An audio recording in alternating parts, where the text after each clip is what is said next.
While the dynamics involved with pendulums can be pretty complicated, looking at the energy of our pendulums is a pretty straightforward task. So on this drawing, I have the same drawing that I had in the dynamics video where I have the 5 different points of the pendulum. I have the top point, some intermediate point, and then the equilibrium position, and then going back again. So what we're going to do is if we're going to analyze the energy of our pendulum, it's important to understand what energies we're going to have with the pendulum. Because it's just swinging back and forth, we don't have to worry about anything in terms of a spring potential. We have a gravitational potential, and then we have our kinetic energy. That's it. To simplify our view of the energy, what we're going to do is we're just going to make the very bottommost height, so that equilibrium height, we're just going to set that equal to 0. So we're going to say the height is equal to 0 at this very bottom point. As a reference then, that means that the top point that we're going to have, we're just going to call that a height h. Since we have the top point here, where we're looking at gravitational potential, kinetic energy, and our total energy, and we have the bottom point here where we have gravitational potential, kinetic energy, and total energy, we need to just identify a few assumptions that will help us for the energy. And one of the biggest assumptions we have is, since we're making this height 0 at the very bottom, it means that we have no gravitational potential energy of our pendulum at the very bottom. So at the equilibrium height, we have no gravitational. It is moving, so we do have kinetic energy. So the kinetic energy is 1/2 mv squared. But if I add those up, that means the total energy is just going to be 1/2 mv squared as well. At the top point here, we do have gravitational potential because we do have a height, so that's just mgh. We have 0 kinetic energy. There's no kinetic energy because at that top point it's not moving. So what that means is that at the very top, the total energy is just mgh. That is incredibly helpful for us because if we knew what the height were, we could figure out the total energy and then use that to figure out the velocity at the very bottom. If we knew what the velocity were at the very bottom, we could use that to figure out what the maximum height is. So we can use both those energies to play off each other.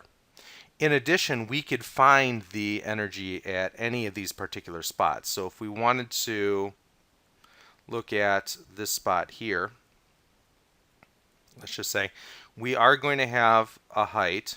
So if I just call this like purple h, we will have a velocity. So 1/2 mv squared is the velocity, which means the total energy is just going to be mgh plus 1/2 mv squared. It's a little bit more complex at these intermediate heights because we have both energies involved.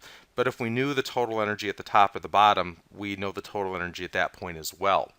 One other thing that's important is understanding that there is a relationship that we have with the height and the angle and the length of our pendulum. So if we had a case where I gave you the length of the pendulum L, and if I gave you that the overall angle, let's say at the very top point, is theta, we know also that the length of the string is going to be L at that point as well, because the length of the string isn't going to change.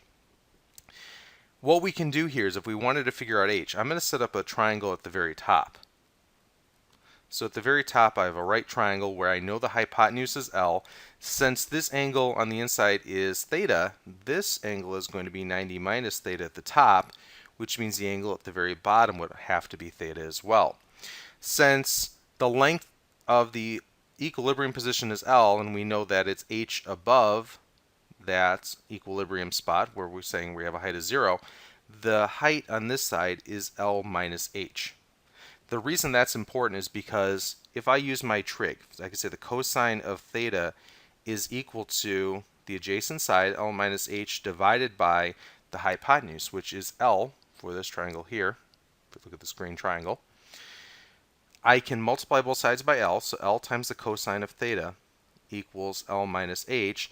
If I simplify this expression, I get h equals L minus L times the cosine of theta. So I wanted you to see that there is a relationship between the length of the pendulum, the angle, and also this maximum height that it reaches. So you could figure out the maximum height from the length and the angle.